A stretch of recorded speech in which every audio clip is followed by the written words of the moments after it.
You're alone on a frozen mountain peak where the air itself can kill you. At 65 degrees C, every breath burns your lungs and your survival hangs by a thread. But what happens when, in your darkest moment, you find something buried beneath the snow that changes everything? This is the true story of Marcus Webb, a man who faced the impossible and discovered that sometimes hope comes from the most unexpected places. If you enjoy this kind of content, don't forget to leave a like. It really helps the channel.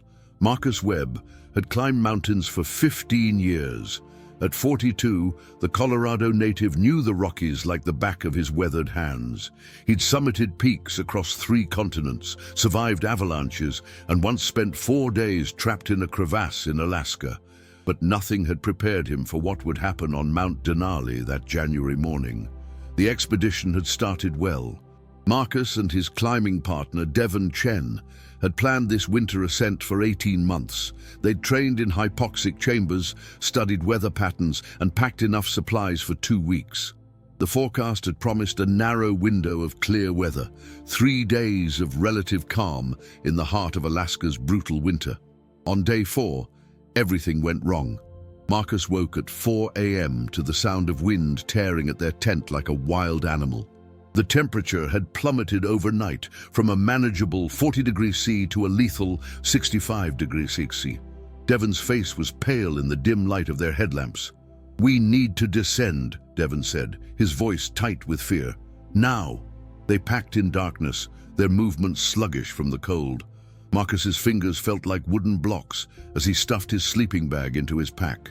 Every zipper fought him. Every strap seemed to freeze the moment he touched it. The descent began at dawn, though dawn at this altitude in January meant only a slight lightening of the endless gray sky. Visibility dropped to less than 10 meters. Snow didn't fall. It flew horizontally, driven by winds that gusted to over 100 kilometers per hour. Marcus clipped into the fixed rope they'd set during their ascent. Devon followed 2 meters behind.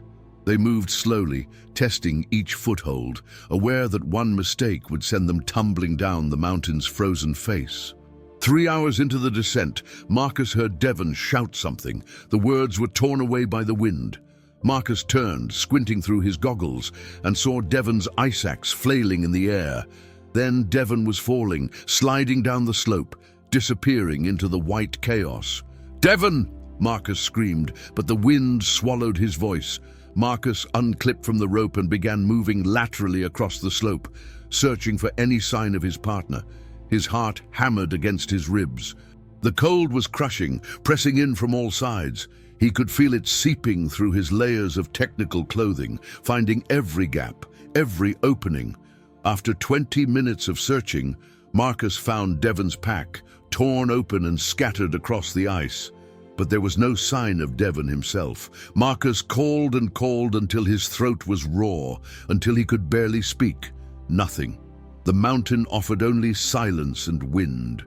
Marcus knew the rules of high-altitude survival. You can't save someone who's fallen out of sight in these conditions.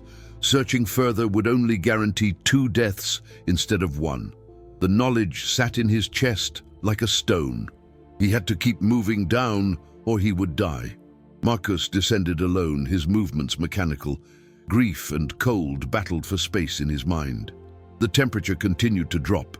His GPS showed he was still 4,000 meters above base camp. At this pace, in these conditions, he had perhaps 6 hours before hypothermia or exhaustion would shut his body down permanently. His water bottles had frozen solid. The energy bars in his pocket were like rocks. Marcus forced himself to eat one anyway, nearly breaking a tooth on the frozen chocolate and oats. Calories meant warmth. Warmth meant survival. As afternoon faded toward the long Alaskan night, Marcus's world narrowed to a tunnel. Left foot, right foot. Breathe. Don't stop breathing. Keep moving. The mantra repeated in his mind, the only thing standing between him and the white oblivion. Then his left crampon caught on a hidden ice formation. Marcus pitched forward, falling hard onto the slope. He tried to self-arrest with his ice axe, but the angle was wrong. He was sliding, picking up speed, tumbling over frozen rocks and through powder that offered no resistance. Marcus slammed into something that stopped his fall with brutal finality. Pain exploded through his left leg. He lay in the snow, gasping, each breath a knife of cold air in his lungs. When he tried to stand, his leg buckled. Looking down, he could see his knee was swollen inside his pants, already stiffening. Marcus pulled out his satellite phone with shaking hands. No signal. He was in a bowl-shaped depression, surrounded by high walls of ice and rock. The GPS showed he'd fallen nearly 300 meters off his planned route. Darkness was coming. The temperature was still dropping. Marcus crawled to a small overhang of rock and began digging into the snow with his ice axe, creating a shallow snow cave. His injured leg screamed with every movement. Inside the cave, sheltered from the worst of the wind, Marcus activated his emergency beacon. The device blinked its red light into the darkness, a signal that would take hours or days to bring help, if it brought help at all. He huddled in his sleeping bag, feeling the cold seep through despite the insulation. This was how it ended, he thought. Alone on a frozen mountain, waiting for the cold to take him. The night stretched endlessly. Marcus's mind drifted between consciousness and dreams. He saw Devon falling again and again. He saw his family back in Colorado, his sister Jennifer, who had begged him not to make this climb. He saw all the mountains he'd conquered, all the peaks that had tested him but never broken him. Until now. When exhaustion finally pulled him under, Marcus dreamed of warmth, of summer days in the Rockies, of campfires and hot coffee, of his mother's kitchen filled with the smell of baking bread. The dreams were so vivid, he could almost feel the heat on his skin. But when he woke, there was only cold, always cold. If you're enjoying this story so far, leave a like and subscribe to the channel. It helps a lot. Marcus drifted in and out of consciousness through the night. In his lucid moments, he could hear the wind howling outside his snow cave, like a living thing, hungry and patient. His injured leg throbbed with a deep, nauseating ache that no amount of ibuprofen could touch. When grey light finally filtered into the cave, Marcus forced himself to assess his situation with the cold logic of an experienced mountaineer. He had perhaps one more day of survival in him, maybe less. His food was running low. His water was gone. His leg was getting worse. He could feel the swelling pressing against his pants, and when he touched the knee through the fabric, waves of pain made him dizzy. The emergency beacon was still blinking, but Marcus knew the odds. Rescue helicopters couldn't fly in this weather. Even if they could, finding one person in this vast white wilderness was nearly impossible. He had to move. Staying meant dying. Marcus crawled out of the snow cave into a world transformed. The storm had passed during the night, leaving behind an eerie stillness. The sky was a pale, washed-out blue, and the morning sun cast long shadows across the snow. But the temperature was still lethal. His thermometer read 62 degrees. He stood on his good leg, using his ice axe as a crutch. Every step sent lightning bolts of agony through his injured knee, but Marcus gritted his teeth and moved forward. His GPS showed a ravine 200 meters east that might offer a sheltered route down the mountain. Progress was agonizingly slow. Marcus would take 3 steps, rest, then take 3 more. Sweat formed on his back despite the cold, and he knew that sweat was dangerous. It would freeze and leach away his body heat. He was halfway to the ravine when his boot broke through a thin crust of snow. Marcus fell forward, his hands plunging into the powder. As he pushed himself up, his right hand touched something solid, something that wasn't ice or rock. Marcus brushed away the snow, his breath coming in harsh gasps. His hand had found fabric, bright orange fabric, the kind used in technical climbing gear. His heart began to race. He dug faster, ignoring the pain in his leg, ignoring everything except the possibility that he wasn't alone out here. The fabric was attached to a backpack. Marcus pulled it free from the snow and ice that had entombed it. The pack was old, the orange faded to rust in places, the zippers crusted with ice. But when Marcus checked the main compartment, he found it was still sealed. Inside were supplies, a sealed package of emergency rations, chemical heat packs, a first aid kit, and, most incredibly, a survival blanket still in its wrapper. There was also a water filtration system, waterproof matches, and a compact emergency stove with fuel canisters. And tucked in an inner pocket, wrapped in a waterproof pouch, was a journal. Marcus's hands shook as he opened the journal to the first page. The handwriting was cramped but legible. Property of James Reddick. If found, please contact Sarah Reddick, Boulder, Colorado.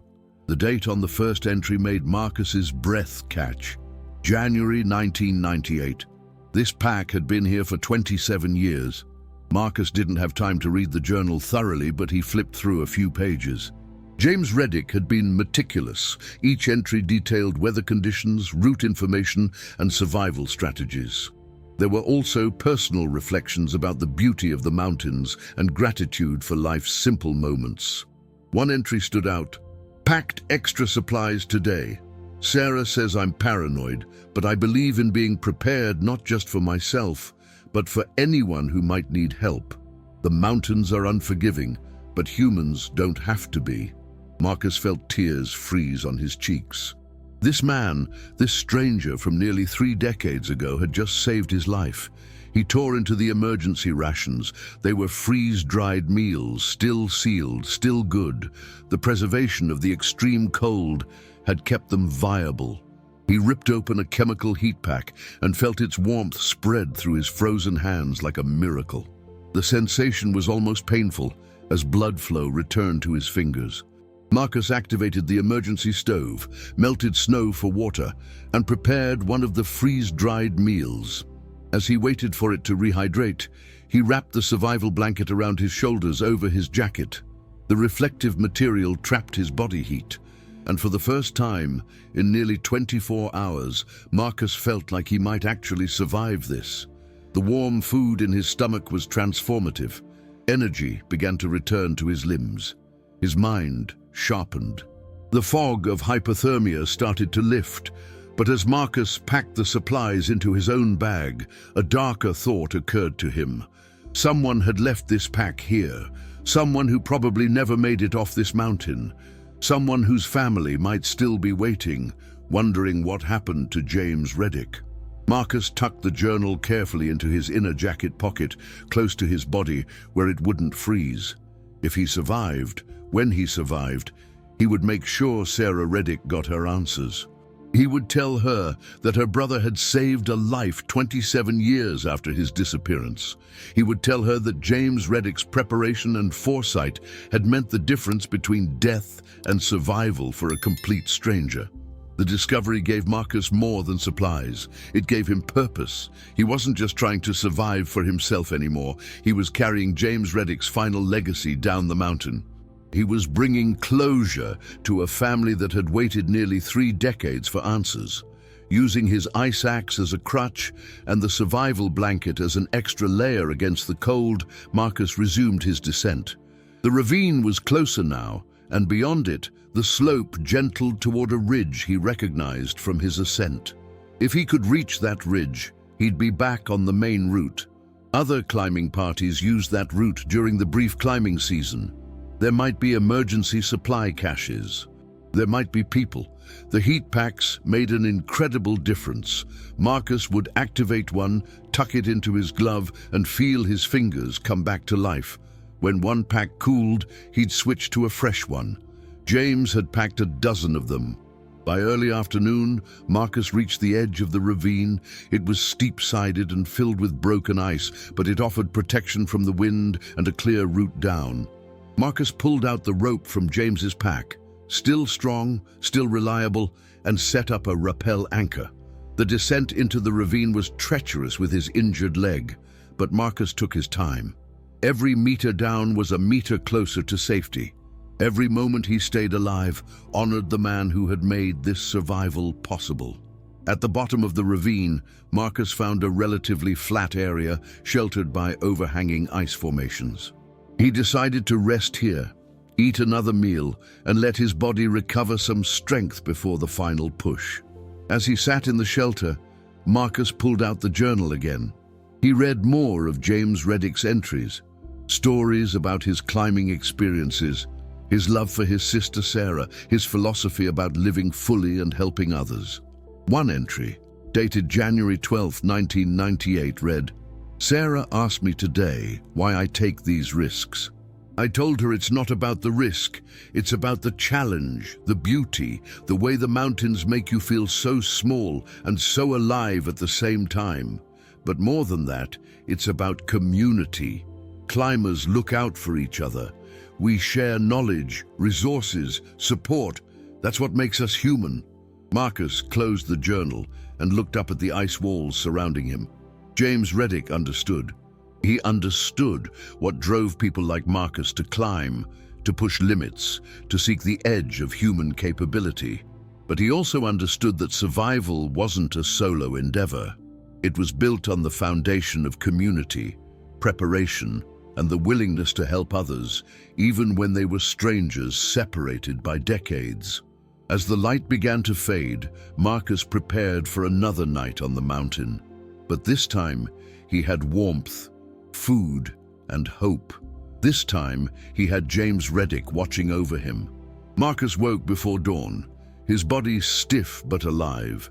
The chemical heat packs he'd placed in his sleeping bag had kept hypothermia at bay through the night. His injured knee was swollen and painful, but the first aid kit from James's pack had contained anti-inflammatory medication that took the edge off.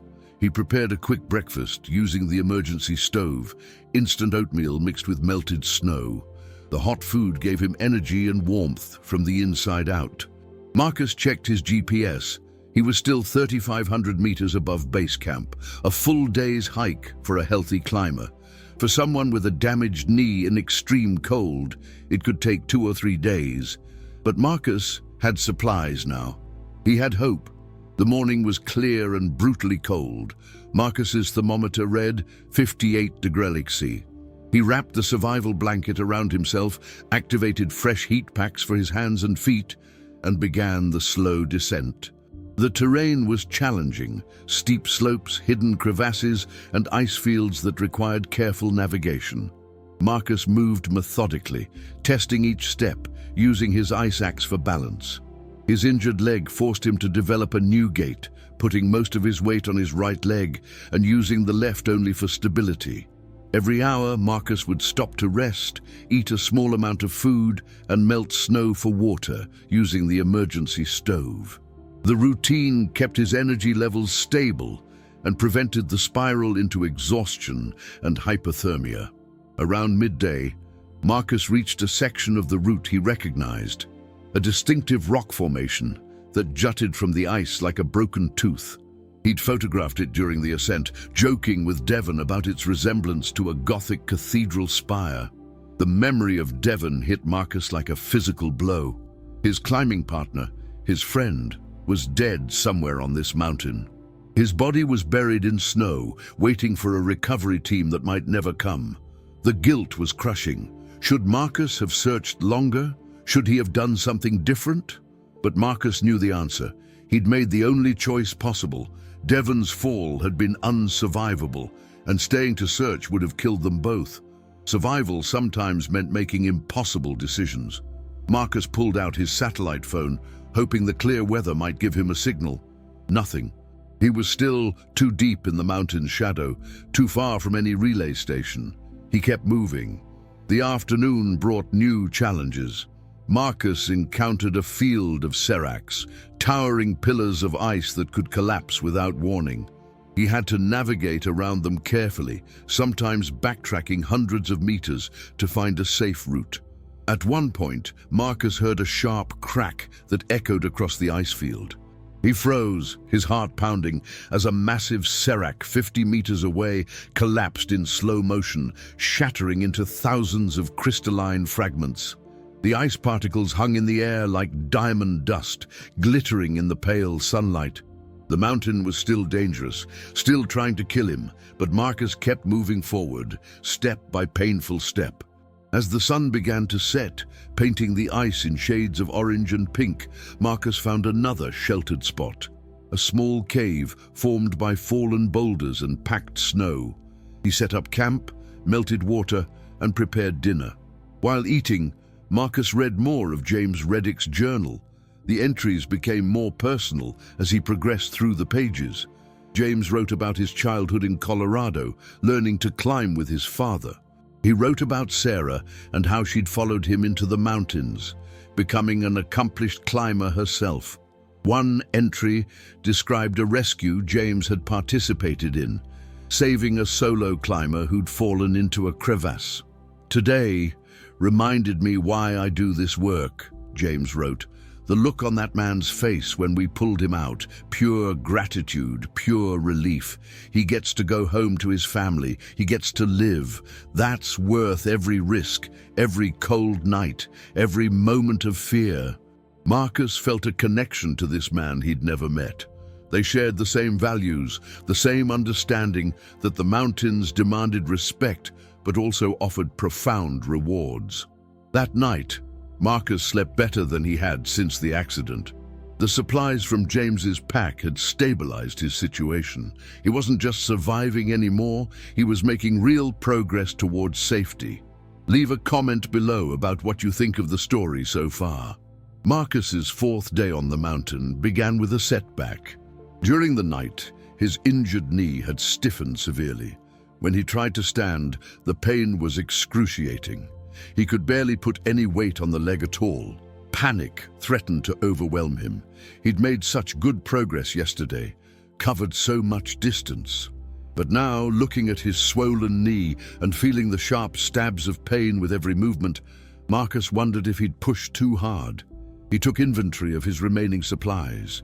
James's emergency rations were running low, maybe 3 days' worth if he rationed carefully. The heat packs were also depleting. Marcus had perhaps a dozen left. The fuel for the stove would last another few days. Time was becoming a factor again.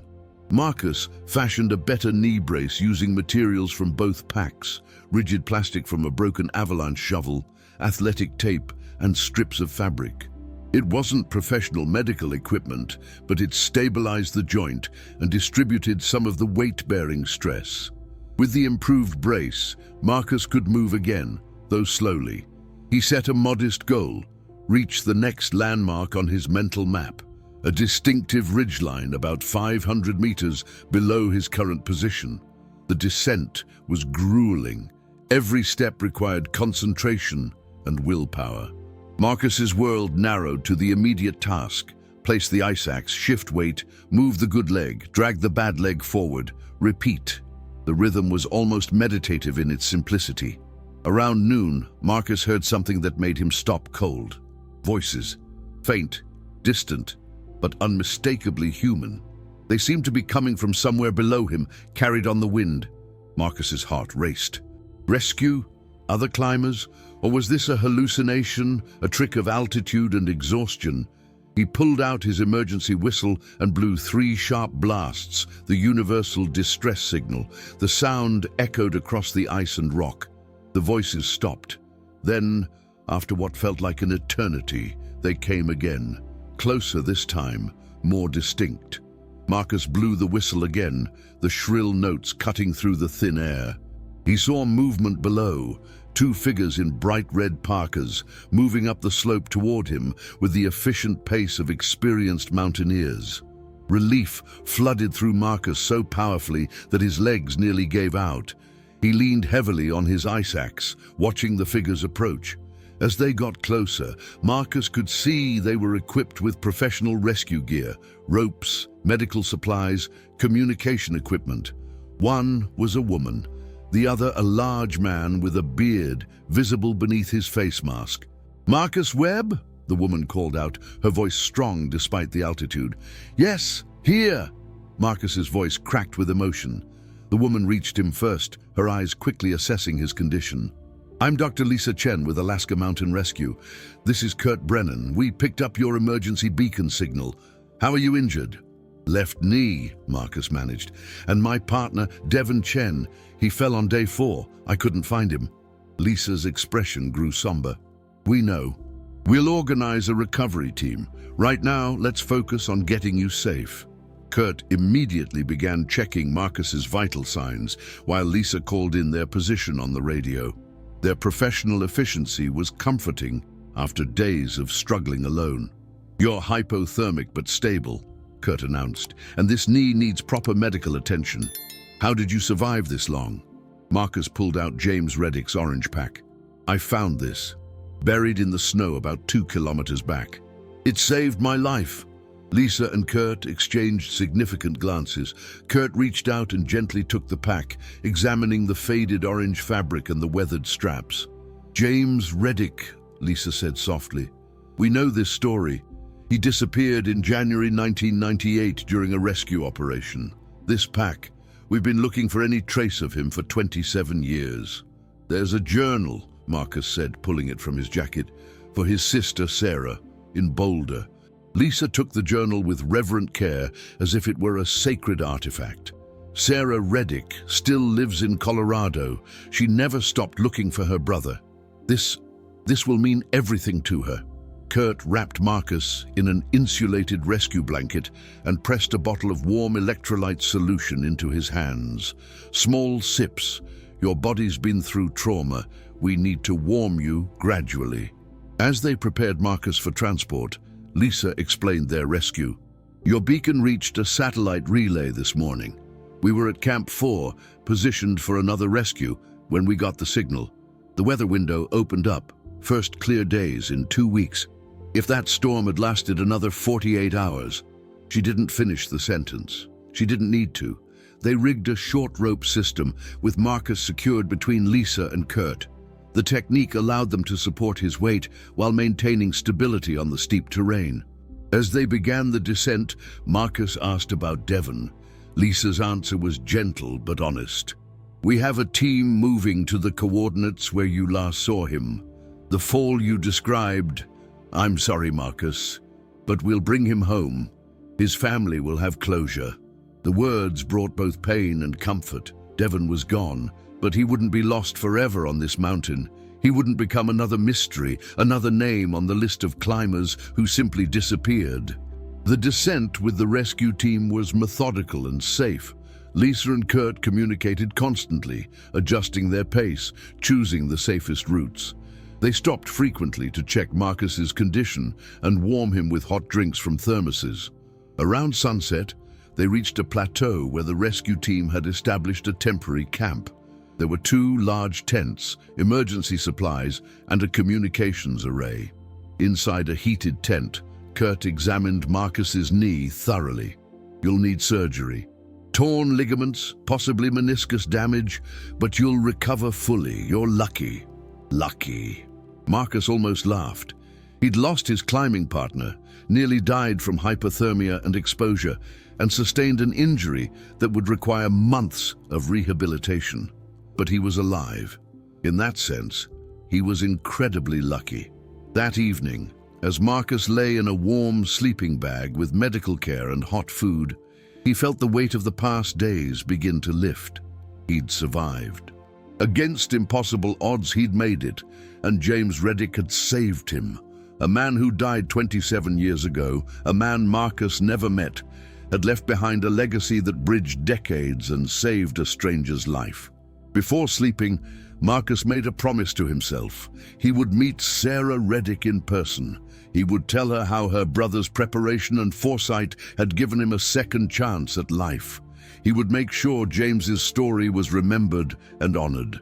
The mountain had taken much from Marcus, but it had also taught him about the enduring power of human kindness, about the connections that bind climbers across time and tragedy, about the simple truth that we survive not alone, but because others prepared the way before us. If you found this story meaningful, leave a like and subscribe. Your support keeps content like this coming. The helicopter arrived at dawn, its rotors beating against the thin air as it descended to the rescue camp. Marcus watched from the tent as the pilots skillfully navigated the treacherous winds, Setting down on a flat expanse of ice the team had marked with reflective panels. The flight to Anchorage took 40 minutes. Marcus pressed his face to the window, watching Mount Denali recede beneath him. From this altitude, the mountain looked serene, almost peaceful, a vast white pyramid rising from the Alaska Range. It was impossible to reconcile that beauty with the harsh reality of what Marcus had experienced. At Providence, Alaska Medical Center, Marcus was rushed into emergency care. Doctors catalogued his injuries: severe frostbite on 3 toes, moderate frostbite on both hands, a torn ACL and meniscus in his left knee, dehydration, malnutrition, and the lingering effects of hypothermia. "You're incredibly fortunate," Dr. Patricia Okonkwo told him after the initial examination. "Another day or two out there, and we'd be having a very different conversation. Your core temperature was dangerously low when you arrived." Marcus underwent surgery on his knee the following morning. The procedure took 3 hours.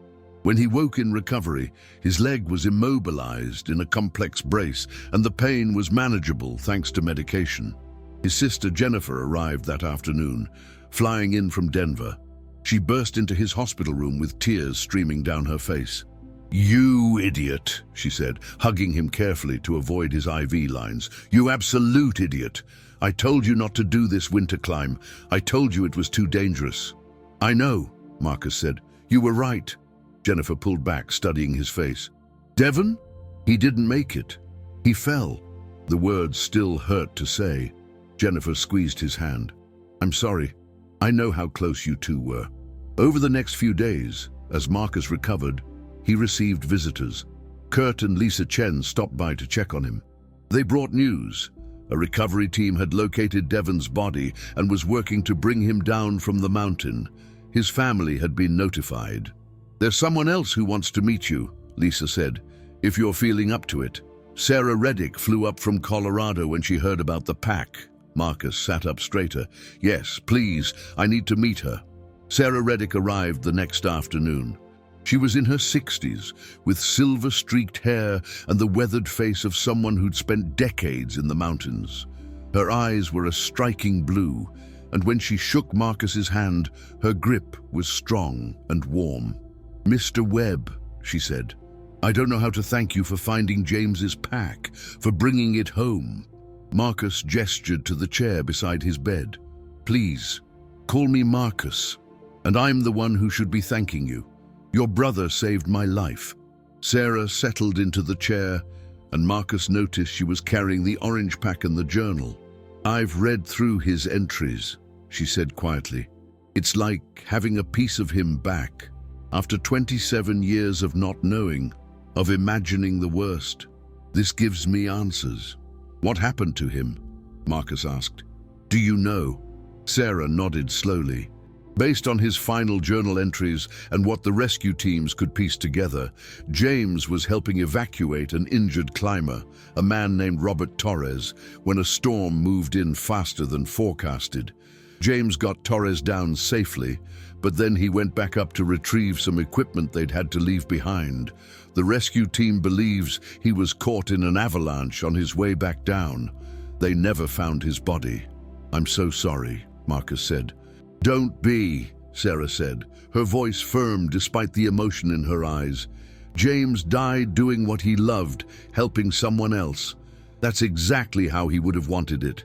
And now, 27 years later, his preparation and foresight saved your life. I can't think of a better legacy." She pulled out the journal and opened it to a page marked with a ribbon. "I want to read you something. James wrote this entry 2 weeks before his final climb." Sarah's voice was steady as she read, "I've been thinking a lot about legacy lately. Not the grand, historical kind, but the small, everyday legacy of how we treat each other. I pack my emergency kit with extras not because I'm paranoid, but because I believe someone, somewhere, might need what I've prepared. Maybe I'll never use it myself. Maybe it will sit in my pack for years, adding weight to every climb. But if there's even a small chance it could help someone in their darkest moment, it's worth carrying. That's the kind of legacy I want to leave, not monuments or headlines, but simple human kindness, prepared and ready for whenever it's needed. Marcus felt tears rolling down his cheeks. He understood. He really understood. Sarah closed the journal gently. James and I used to talk about the mountain code, the unwritten rules that climbers live by. Take care of each other. Be prepared. Share knowledge and resources. Leave the mountains better than you found them. James lived by that code every single day. I want to help continue his legacy, Marcus said. However I can. Sarah smiled. I was hoping you'd say that. I run a foundation, the Reddick Foundation for Mountain Safety and Rescue. We fund rescue operations, provide wilderness survival training, and support families of lost climbers. We'd be honored to have you share your story with our community. I'd like that, Marcus said. Very much. Sarah reached into her bag and pulled out a photograph. It showed a young man in his 30s, grinning at the camera with a mountain peak behind him. He wore a bright orange pack, the same pack that had saved Marcus's life. This is James, Sarah said. On Mount Rainier, 1995, he was so full of life, so dedicated to helping others. Marcus studied the photograph. James Reddick had kind eyes and a genuine smile. He looked like someone you'd want as a climbing partner, someone you could trust with your life. I wish I could have met him, Marcus said. In a way, you did, Sarah replied. You experienced his kindness, his preparation, his belief in helping others. That's the essence of who James was. They talked for hours. Sarah shared stories about James's childhood, his first climbs with their father, his work as a mountain rescue volunteer. Marcus told her about his own climbing history, about finding the pack, about reading the journal by lamplight in a rescue tent. Before she left, Sarah made Marcus a proposition. In 2 months, we're holding our annual fundraiser in Boulder. It's a gathering of climbers, rescue workers, and families who've lost loved ones to the mountains. Would you be willing to speak? To share your story? Absolutely, Marcus said without hesitation. After Sarah left, Marcus lay in his hospital bed thinking about legacy, about the connections that bind us across time and circumstance, about how a single act of preparation could echo through decades. James Reddick had packed that orange bag nearly 30 years ago, never knowing who might need it or when. He'd put care and thought into every item, motivated not by fear, but by compassion, by the belief that we have a responsibility to help each other, especially in places where nature is indifferent to human survival. And that preparation had saved Marcus's life. Over the following weeks of recovery, Marcus received other visitors. Robert Torres, the climber James had died saving, came to see him. Torres was in his 60s now, a grandfather who ran a climbing school in New Mexico. I think about James every single day, Torres told Marcus. He gave me my life. I've tried to honor that by teaching young climbers not just about technique, but about responsibility, community, and preparation. When I heard about his pack saving your life, it felt like his legacy coming full circle. Marcus also received a visit from Devon's family.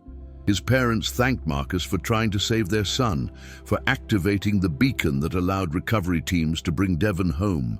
The conversation was difficult and painful, but also necessary. They grieved together, sharing memories of Devon and acknowledging the harsh realities of high-altitude climbing. 2 months after his rescue, Marcus was cleared to fly to Colorado for the Reddick Foundation fundraiser. Boulder, Colorado welcomed Marcus with clear blue skies and the familiar sight of the Front Range rising to the west. It felt strange to be surrounded by mountains again after spending weeks recovering in Anchorage.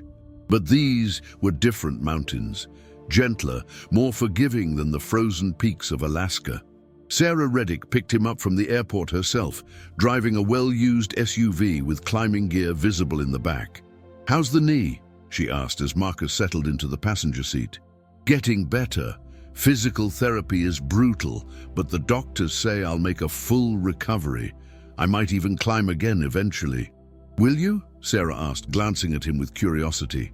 Marcus had thought about this question constantly during his recovery. Part of him wanted to never set foot on a mountain again, to avoid the danger and trauma. But another part, the part that had been climbing for 15 years, the part that understood what drew people to these harsh and beautiful places, knew he would return. "Yes," he said finally, "but differently, more carefully, with a deeper appreciation for the risks and the preparation needed to mitigate them." Sarah smiled. "That's the right answer. James always said that fear should inform your decisions, not control them. The mountains will always be dangerous, but that's part of what makes them meaningful." They drove to the Reddick Foundation headquarters, a modest building near downtown Boulder. Inside, the walls were covered with photographs of mountains, climbing expeditions, and rescue operations. There was a memorial wall dedicated to climbers lost in the mountains. Names, dates, and sometimes photos of people who had gone to the peaks and never returned. James Reddick's name was there, along with a photograph Marcus recognized from the one Sarah had shown him in the hospital. "We hold the fundraiser here," Sarah explained.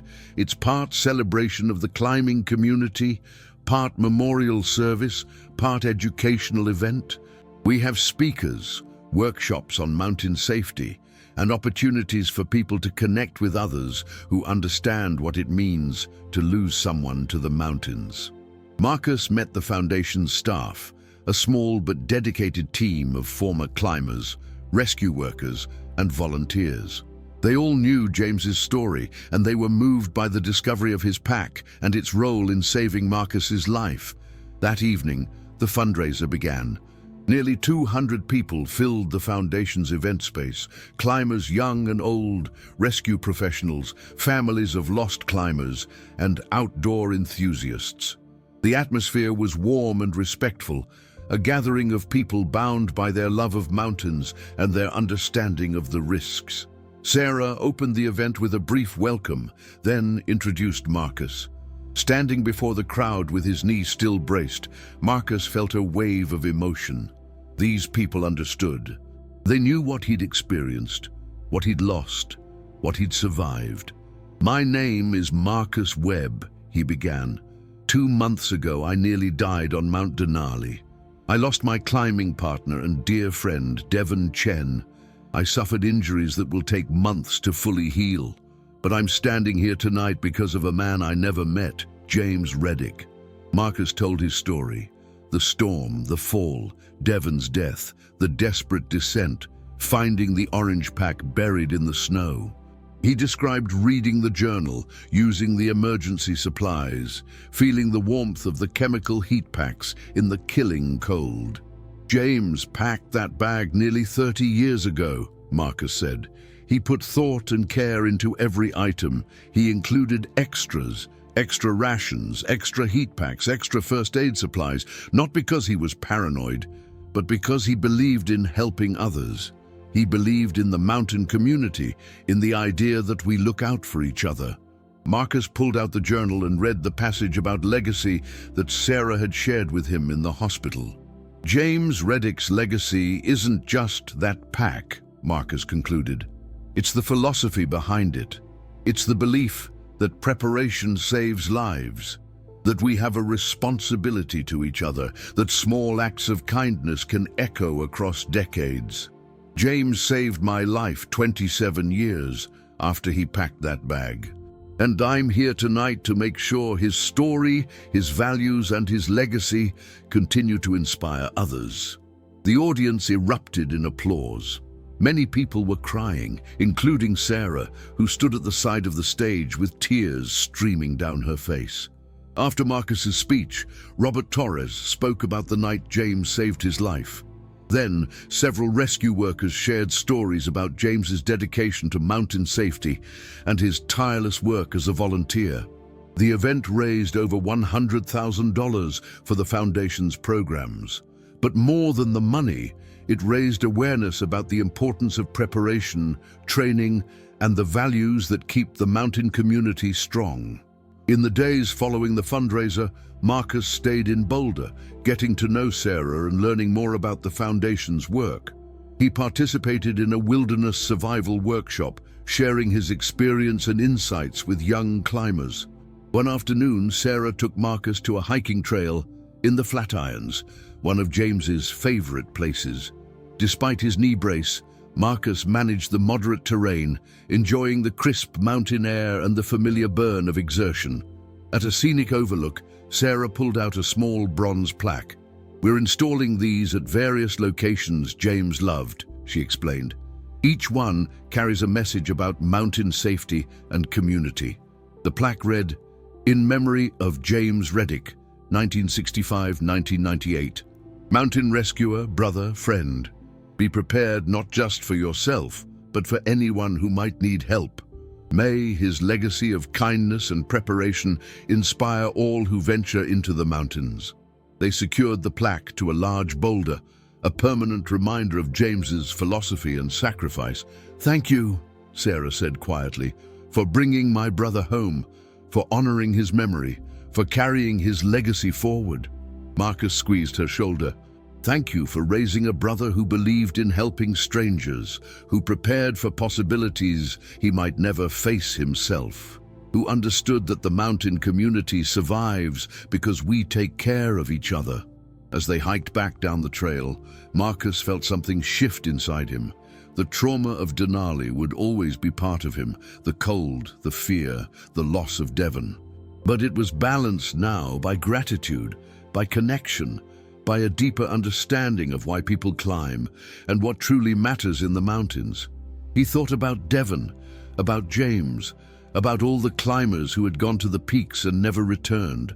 Their lives weren't wasted or meaningless. They were part of a larger story about human courage, about pushing limits, about seeking beauty in harsh and unforgiving places.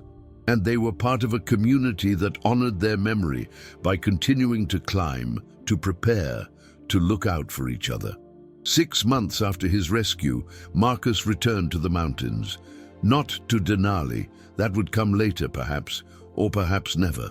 Instead, he chose a moderate peak in the Rockies, a 2-day climb with Sarah Reddick and a small group from the Foundation.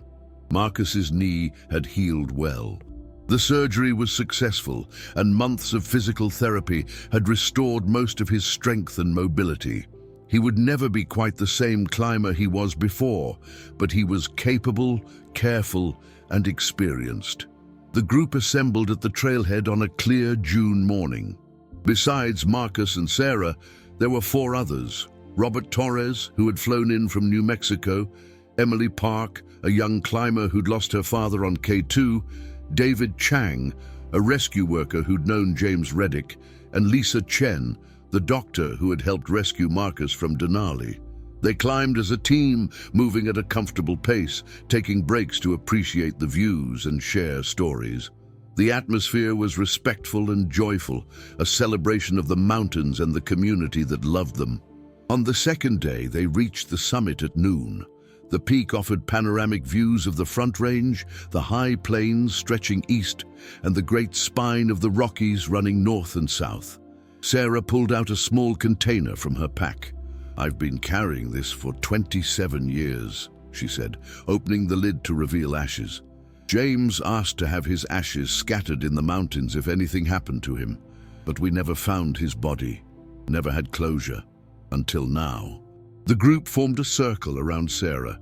She spoke about her brother, his love of the mountains, his dedication to helping others, his infectious enthusiasm for life. "James would have loved knowing that his preparation saved Marcus," Sarah said. "He would have loved that his story brought this community together. He would have loved being here, on this peak, with all of you." She scattered the ashes into the wind, and they caught the sunlight as they drifted down the mountainside. It was a moment of profound beauty and peace. Marcus felt tears on his cheeks, but they were good tears, tears of gratitude, of connection, of healing. After the ceremony, the group shared a meal on the summit. They talked about climbing, about the people they'd lost, about the lessons the mountains had taught them. "I've been thinking about how to honor James's legacy," Marcus said, "and I want to do more than just tell his story. I want to act on it." He pulled out a pack, brand new, bright orange, identical in design to the one James had carried. "I'm going to carry this on every climb," Marcus explained. "Packed with emergency supplies, extra food, heat packs, first aid equipment. Everything someone might need if they get into trouble, and I'm challenging everyone here to do the same. To always carry a little extra, to always be prepared to help someone else." Robert Torres nodded enthusiastically. "I'm in. I'll have my climbing school adopt this as a standard practice." Emily Park, the young climber, pulled out her phone. "I'm going to start a social media campaign, the Reddick Pack Challenge. We'll encourage climbers everywhere to carry emergency supplies for others, to embody James's philosophy of preparation and community." The idea grew organically, with each person adding thoughts and commitments. By the time they descended from the summit, a movement had begun. Over the following months, the Reddick Pack Challenge spread through the climbing community. Thousands of climbers committed to carrying extra supplies on their expeditions. Outdoor retailers began offering pre-packed Reddick kits with essential emergency items. Climbing organizations incorporated the philosophy into their training programs. Marcus became a spokesperson for mountain safety and community values. He spoke at climbing clubs, outdoor festivals, and universities. He shared his story, but more importantly, he shared James Reddick's philosophy that preparation saves lives, that we have a responsibility to each other, that small acts of kindness can have enormous impact. He also worked closely with the Reddick Foundation, helping expand their programs.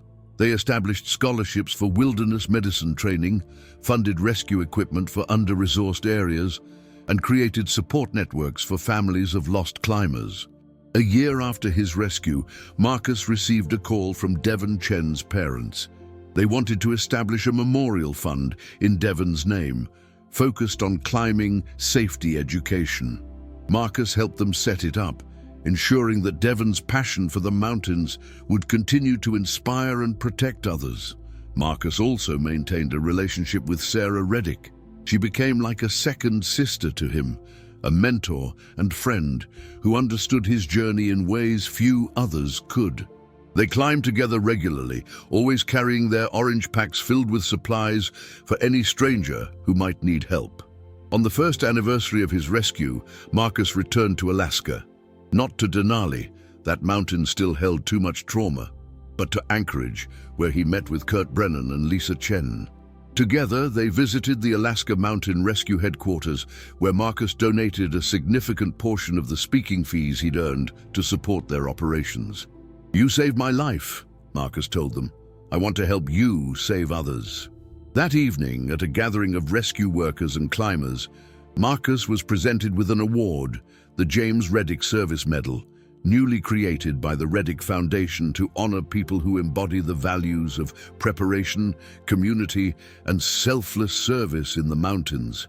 As Marcus accepted the medal, he thought about the journey that had brought him here, the terror of being lost on Denali, the miracle of finding James's pack, the slow, painful recovery, the connections forged through shared trauma and hope.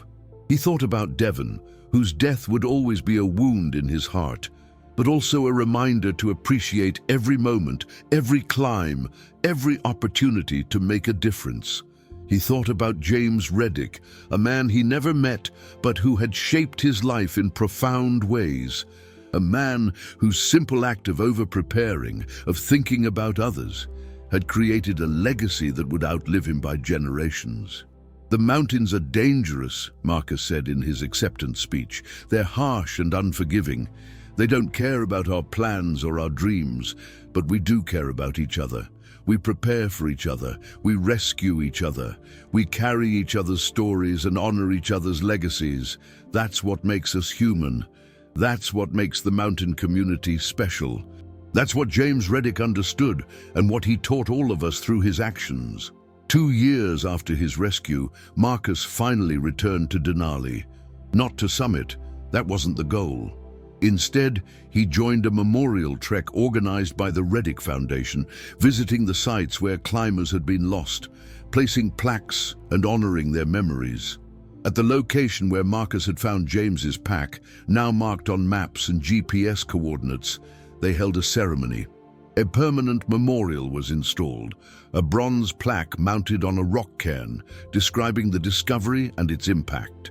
The plaque read, "Here, on January 2025, Marcus Webb discovered the pack of James Reddick, lost January 1998, containing emergency supplies that saved his life."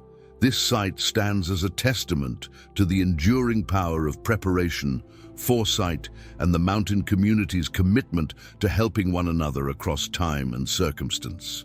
May all who pass here be inspired to carry a little extra, to prepare for the unexpected, and to remember that we survive not alone, but because others prepared the way before us.